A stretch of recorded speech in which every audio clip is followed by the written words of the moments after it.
علیکم ورحمت الله وبرکاتو. قدرمنو په نیوډي کې ماته تاسو لپاره یو داسې اپلیکیشن راوړی دی چې په دغه اپلیکیشن کې تاسو د هر چا د موبایل خبرې خپل په موبایل کې اوریدلی شئ.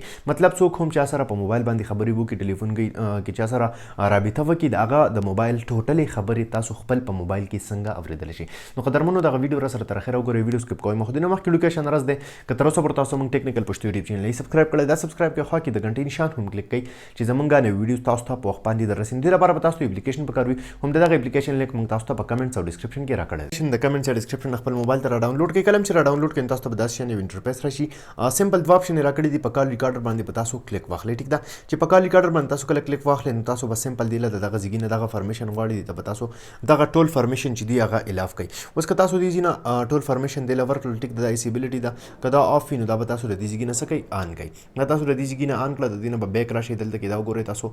اوس چې دا هر څه ټوټل سیټینګز تاسو د دې ځای نه وکړل، ټیک ده، وګورئ تاسو. اوس دلته د درې ډاټس دي، په دې باندې به تاسو کلیک واخلئ. په دې چې کله تاسو کلیک واخلئ سمپل سیټینګ له به راشي، دلته کې ریکارډینګز له به راشي، ټیک ده، دا به د دې ځای نه تاسو آټو باندې سلیکټ کړئ. ټیک ده، کله چې دا تاسو سلیکټ کړئ بیا به راشي تاسو جنرال سیټینګ له، د دې دپاره تاسو فین کوډ چې دی هغه هم ورکولی شئ. دلته کې تاسو وګورئ آل کالز، آوټ ګوینګ کال، امپورټنټ کالز، ټیک ده. د دې نه علاوه اوس تاسو د بل چا خبرې څنګه اوریدلی شئ، سمپل دلته کې تاسو وګورئ دا به آن وي آف وي نو دا به تاسو د دې ځای نه څه کوئ، آن کوئ. ټیک ده، چې دا تاسو آن کړو نو اوس په هغه موبایل کې به تاسو څه وکړئ، دې کې تاسو نه به دلته یو آی ډي شان غواړي، دا به تاسو خپل ګوګل ډرایو سره هغه کنیکټ کړئ. مطلب خپل کوم ګوګل ډرایو اکاونټ چې دی هغه به تاسو په دغه اپلیکیشن کې لاګ ان کړئ. تاسو چې کله هم دا لاګ ان کړئ، صحیح ده، بیا به تاسو وکړئ دغه به ځان ته یاد ساتئ او دغه هر څه به بیا چې کله هم ریکارډینګ کیږي دا اپلیکیشن به خپل موبایل ته هم انسټال کړئ او دغه جیمیل کم سره چې تاسو په دې بل موبایل کې لاګ ان ورکړی وي خپل په موبایل کې به هم دغه جیمیل لاګ ان کړئ.